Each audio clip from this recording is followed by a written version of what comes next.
अस्सलाम वालेकुम dear students, उम्मीद है आप सब खैरियत से होंगे। आज की वीडियो के अंदर हम डिस्कस करने वाले हैं ट्रिग्नोमेट्रिक फंक्शन की डोमेन एंड रेंज क्या होती है। वैसे तो मोस्टली स्टूडेंट्स जानते होंगे, लेकिन हम बात करेंगे कि साइन की domain set of real number क्यों होती है, उनकी रेंज -1 to 1 क्यों होती है, यानी कि इन सारी चीज़ों के बारे में हम बात करने वाले हैं। और आप लोग ये भी जानते हैं कि अगर किसी भी फंक्शन का ग्राफ ड्रॉ करना हो तो उसकी आपको डोमेन का भी पता होना चाहिए और रेंज का भी पता होना चाहिए, उसके बगैर आप उसका ग्राफ नहीं ड्रॉ कर पाएंगे। इससे अगली वीडियो के अंदर हमने ट्रिग्नोमेट्रिक फंक्शन के ग्राफ पे वीडियो बनानी है, तो इसलिए आप लोग डोमेन एंड रेंज को अच्छे से समझिएगा ताकि आप लोगों को ग्राफ भी अच्छे से बनाने आ जाएं। इस वीडियो को शुरू करने से पहले आप लोग हमारा चैनल लाजमी सब्सक्राइब कर दें, अगर वीडियो अच्छी लगे तो लाइक भी लाजमी कर दीजिएगा। सबसे पहले हम बात करते हैं साइन फंक्शन की। हम फंक्शन ले लेते हैं जी y = sin x। इसकी डोमेन बतानी है और रेंज बतानी है। पहले हम बात करते हैं डोमेन की। डोमेन कहते किसे हैं? The set of points in which function is defined, यानी उन पॉइंट्स का सेट जिस पे फंक्शन डिफाइंड होता है वो उसकी डोमेन होती है। अब ये डिफाइंड वर्ड जो यूज़ हुआ है इसको ज़रा ध्यान से देखिएगा। आपके पास एक फंक्शन है 1/x। अगर मैं इसकी डोमेन में 0 को फ़र्ज़ करें शामिल करता हूँ, यानी इनपुट करता हूँ 0, आंसर अनडिफाइंड आएगा। आपका कैलकुलेटर जो हम मैथ एरर दे देगा। तो यानी कि इस फंक्शन की डोमेन में 0 शामिल नहीं है। जैसे कि आप लोग कभी जूस निकाल रहे हैं, आपके पास जूसर मशीन है, आप इनपुट में कुछ फ्रूट्स देते हैं तो आपको जूस मिलता है। अगर आप इनपुट पत्थर करेंगे तो आपको आउटपुट नहीं मिलेगी, आपकी मशीन ख़राब हो जाएगी। यानी कि आपकी जो मशीन है उसको आप पत्थर इनपुट नहीं कर सकते, यानी कि वो उसकी डोमेन का पार्ट नहीं है। अब यहाँ पर इस फंक्शन के लिए 0 एक पत्थर की तरह है, तो हमने बताना है कि कौन से एलिमेंट्स या कौन से नंबर्स इस फंक्शन को डिफाइन करते हैं और कौन से अनडिफाइंड, जैसे कि ये अनडिफाइंड हो रहा था। तो साइन एक ऐसा फंक्शन है कि आप अपनी कैलकुलेटर पे कोई भी इसके एंगल में टाइप करें, आपको कोई ना कोई आंसर लाजमी मिलेगा। sin 30 करें, 60 करें, -60 करें, -40 करें, जो मर्ज़ी करें, हर नंबर पे आपको कोई ना कोई आंसर मिलेगा। इवन कि आप 1 लाख भी इनपुट करें, 1 करोड़ करें, आपको कोई ना कोई आउटपुट लाजमी तौर पे मिलेगी। यानी कि साइन की डोमेन में हर रियल नंबर शामिल है। जितने भी नंबर्स मैंने बोले ये सारे के सारे रियल थे।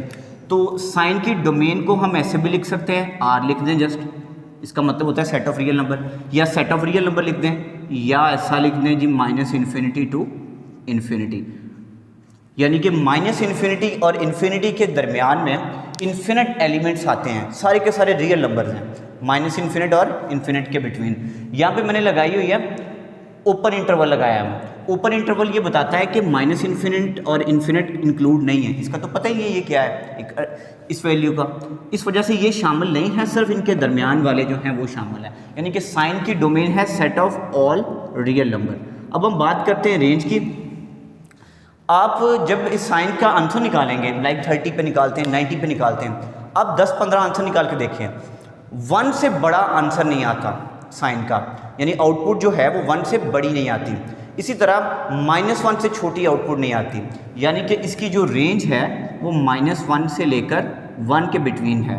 ये वाली ब्रैकेट्स लगा रहा हूँ, स्क्वायर ब्रैकेट्स, ये बता रही है कि -1 भी इंक्लूड है और 1 भी इंक्लूड है। 90 पे आता है 1 और साइन 270 पे आता है -1। -1 सबसे छोटी वैल्यू है और +1 सबसे बड़ी वैल्यू है। अब इससे बड़ी वैल्यू क्यों नहीं आती? मैं एक ट्राइंगल ड्रॉ करता हूँ। साइन का आप लोगों को आइडिया है कि ये होता है परपेंडिकुलर ओवर हाइपोटेनियस के इक्वल। परपेंडिकुलर ओवर हाइपोटेनियस, आप गौर करें, परपेंडिकुलर ज़्यादा बड़ा नहीं है, हाइपोटेनियस ज़्यादा बड़ा है, यानी कि ओवर में जो वैल्यू आ रही है वो ज़्यादा बड़ी आ रही है।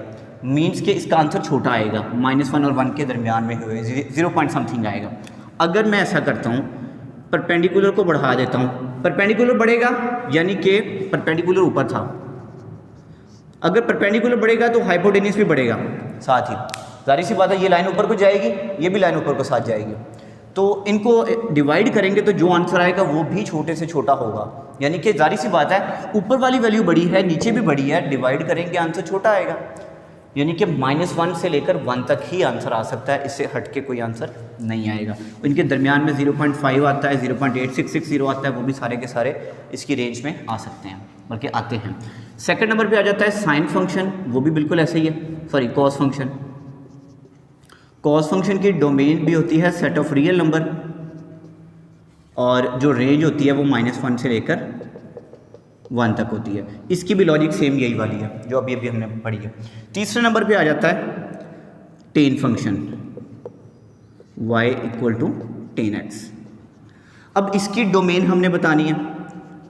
मैंने पहले भी बताया था कि जूसर मशीन में हम पत्थर इनपुट नहीं कर सकते। अब इसके अंदर कुछ पत्थर हैं जो कि हमसे इनपुट के तौर पे चले जाने हैं, तो आउटपुट हमें नहीं मिलेगी, मैथ एरर दे देगा हमारा कैलकुलेटर उसका आंसर। हम इसमें 0 इनपुट करते हैं, हमारे पास 0 आंसर आएगा। 30, 45, 60 इनपुट करेंगे, कोई ना कोई आंसर आएगा। 70 पे भी आएगा, हर नंबर पे आएगा। जब आप इस पर 90 इनपुट करेंगे, आप कैलकुलेटर पे करके देखें, आपके पास मैथ एरर आ जाएगा। अब उसकी क्या वजह है? tan x इक्वल होता है sin x over cos x के। अब आपको पता है कि किसी वैल्यू को अनडिफाइंड से बचाने के लिए आपने एक चीज़ का ख्याल रखना होता है कि जो डिनोमिनेटर है ना वो ज़ीरो नहीं होना चाहिए। ये जो cos x है ये ज़ीरो नहीं होना चाहिए। तो जिन जिन एलिमेंट्स पर, जिस डोमेन पर cos का आंसर ज़ीरो आता है उसको आप tan की डोमेन में से निकाल देंगे, क्योंकि ये इसी के तो बराबर है पूरा। अब cos 90 0 के इक्वल आता है, मतलब कि 90 इसमें पुट करेंगे सारा अनडिफाइंड हो जाएगा, ओवर में 0 आ गया। 270 पे 0 आता है, इस तरह सो ऑन आगे चलते जाएंगे। यानी मैं अगर लिखूं इसको रेडियन की फॉर्म में तो π/2 ये 90 होता है, 3π/2 270 होता है, 1 फिर 3 फिर 5π/2 7π/2, या ऐसे लिख लें 90 degree, 3 × 90 degree and 5 × 90 degree and 7 × 90 degree. इन सब पे cos की वैल्यू 0 आती है। अब ओवर में cos 0 आ गया तो सारा अनडिफाइंड हो जाएगा, मतलब कि आपका जो है डोमेन, tan की डोमेन के अंदर ये नंबर्स शामिल नहीं होने चाहिए। आगे और भी बेशुमार आएंगे इस तरह के नंबर्स, तो हमने इनको डोमेन के अंदर से निकालना है। अब निकालना कैसे है? अब गौर करें, यहाँ पे लिखा है 1 3 5 7 9 सो ऑन, यानी कि 90 के साथ π/2 के साथ ऑड नंबर्स आ रहे हैं यहाँ पर जो कि उनसे मल्टीप्लाई हो रहे हैं। यानी कि 90 के साथ कोई भी ऑड नंबर लिखा हो तो वो डोमेन का पार्ट इसका नहीं होगा। हम क्या करते हैं, अब हर रियल नंबर इसकी डोमेन है, लेकिन उसके अंदर से निकाल देने हैं ये सारे नंबर। कैसे निकलेंगे? किसी भी नंबर, कोई कभी भी ऑड नंबर लिखना हो ना तो ऐसे लिखा जाता है 2n + 1। किसी भी नंबर को 2 से मल्टीप्लाई करें और बाद में उसको 1 से ऐड कर दें तो आंसर हमेशा ऑड नंबर आता है, क्योंकि ना n चाहे इवन है या ऑड है, जब ये 2 से मल्टीप्लाई होगा तो इवन आएगा। एक इवन नंबर को जब 1 के साथ प्लस करते हैं तो क्या आता है? ऑड आता है। तो 2n + 1 ये इन सब की जगह पे लिख दिया 1 3 5 7, आगे लिख दिया जी π/2 और बता दिया जी कि जो n है ये इंटीजर्स है, n बिलोंग्स टू z यानी इंटीजर्स है। यानी अगर n 0 है तो ये वाला π/2 बचता है, π/2 पे ये अनडिफाइंड आएगा। अगर n 1 है तो यहाँ पे 3 बन जाएगा, 3π/2 उस पर भी अनडिफाइंड आ रहा है। इसी तरह नेगेटिव भी वैल्यू पुट की जाए तब भी अनडिफाइंड ही आएगा। n जो है पॉजिटिव भी हो सकता है, नेगेटिव भी हो सकता है। अब इसकी domain set of real number है, लेकिन उसके अंदर से ये वाले निकाल देनी है, ये इसकी डोमेन का हिस्सा नहीं रहने देना। तो ये थी tan x की डोमेन। अब हम बात करते हैं इसकी रेंज की। तो रेंज जो होती है ना इसकी, आप लोग देखें tan x इक्वल होता है परपेंडिकुलर ओवर बेस के। मैं यहाँ पे ड्रॉ करता हूँ। अगर फ़र्ज़ करें जी कि भी बेस बहुत बड़ी है और परपेंडिकुलर बहुत छोटा रख लिया मैंने, for example perpendicular over base, base में एक बहुत छोटी सी वैल्यू है ओवर में, तो ये छोटी सी वैल्यू है, सॉरी बेस में बहुत बड़ी वैल्यू है, ऊपर जो ऊपर वाली वैल्यू है परपेंडिकुलर वो बहुत छोटी है। अब बड़ी वैल्यू जब डिवाइड होगी तो आंसर छोटा आएगा, यानी tan का आंसर छोटे से छोटा भी हो सकता है। उसके बाद अगर मैं इसी ट्राइंगल को दोबारा ड्रॉ करूं,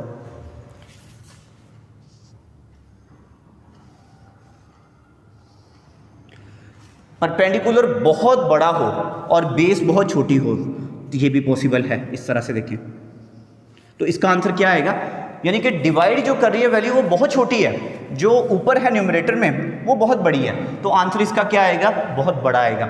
यानी कि tan के अंदर आंसर बड़ा भी आ सकता है, छोटा भी आ सकता है। तो रेंज इसकी क्या होती है? इसकी तो -1 से 1 तक थी ना, कि 1 से बड़ी नहीं आ सकती, -2 से छोटी नहीं आ सकती। इसका छोटे से छोटा भी आ रहा है, बड़े से बड़ा भी आ रहा है, यानी कि हर रियल नंबर जो है इसकी रेंज का पार्ट है, -∞ to ∞। सारे के सारे रियल नंबर इसकी रेंज का पार्ट है। आउटपुट में ये सारे नंबर्स आ सकते हैं। उसके बाद हम बात करते हैं सीकंड, कोसीकंड और कॉट की। इनसे पहले ना मैं कॉट को बता दूं, क्योंकि कॉट थोड़ा सा ज़्यादा सिंपल है। ओके, सबसे पहले हम इसकी डोमेन की बात करते हैं। अब जो कॉट फंक्शन है ये इक्वल होता है cos x over sin x के। अब आपके पास जो ओवर में साइन आ रहा है ये ज़ीरो नहीं होना चाहिए। अगर ओवर में ज़ीरो आ गया तो सारा का सारा अनडिफाइंड हो जाएगा। तो ऐसे कौन से नंबर है जिन पे साइन ज़ीरो होता है? साइन 0 पे 0 होता है, 180 पे 0 होता है, 360 पे 0 होता है। यानी कि x की जगह पे आप ना तो 0 ले सकते हैं, ना पाई ले सकते हैं, ना 2 पाई ले सकते हैं, ना 3 पाई ले सकते हैं। इसी तरह नेगेटिव में भी ये सारे के सारे नहीं ले सकते, क्योंकि इन सब पे साइन की वैल्यू 0 आएगी। जब ये 0 हो गया तो ये सारा अनडिफाइंड हो जाएगा। तो हमने क्या करना है, अब इन सब को ऐसे इस फॉर्म में हम कैसे लिखेंगे? जैसे हमने लिखा था 2n+1, इन सब को लिखा जाता है n पाई। यानी n की जगह पे 0 है तो ये सारा 0, n की जगह पे 1 है तो ये पाई, n की जगह पे 2 है तो 2 पाई, n की जगह पे 3 है तो 3 पाई। इस तरह n की जगह पे नेगेटिव है, नेगेटिव 1 है तो negative pi, negative 2 pi, so on, इस तरह से चलते जाना है। यानी कि इसकी डोमेन में हर नंबर शामिल होगा, लेकिन पाई वाला यानी कि 1 पाई, 2 पाई, 3 पाई ये शामिल नहीं होगा। n पाई, इन सबको लिख लिया n pi, where n belongs to integer, कोई भी हो सकता है, पॉजिटिव भी नेगेटिव भी। इसके बाद इसकी रेंज के बारे में बात करते हैं। जैसे हमने अभी बात की थी 10 की, कि 10 का छोटे से छोटा आंसर भी आ सकता है और बड़े से बड़ा आंसर भी आ सकता है। अब 10 का जिन एंगल्स पे बड़ा आंसर आ रहा था, कॉट का उन एंगल्स पे छोटा आंसर आएगा, और 10 का जिन एंगल्स पे छोटा आंसर आ रहा था, कॉट का उन एंगल्स पे बड़ा आंसर आएगा। क्योंकि 10 और कॉट एक दूसरे का उल्ट होते हैं, कि 10 इक्वल होता है 1 ओवर कॉट के। यानी कि कॉट के अंदर भी बड़े आंसर भी आएंगे, छोटे भी आएंगे। यानी इसकी रेंज के अंदर भी -इन्फिनिटी से लेकर इन्फिनिटी तक सारे के सारे नंबर शामिल हैं। इसके बाद 5th नंबर पे आ जाता है y = secant x और cosecant x, ये दो रह गए। अब secant x को जब हम खोलते हैं तो ये बनता है 1 ओवर cos x, यानी कि इसका रेसिप्रोकल होता है। cos x को उल्टा करें तो secant बन जाता है। अब cos 0 नहीं होना चाहिए, क्योंकि ये डिनोमिनेटर में आ गया है, ओवर में आ गया है। अगर ये 0 हो गया तो सारे को अनडिफाइंड बना देगा। तो हम यहाँ पे लिखते हैं जी इसकी डोमेन cos 0 किन पर आएगा? cos 90 पे 0 आता है, 270 पे 0 आता है, सॉरी हाँ आगे सो ऑन। जैसे यहाँ पे पढ़ा था हमने कि cos 0 नहीं आना चाहिए, तो इन तमाम नंबर्स पे cos 0 आता था।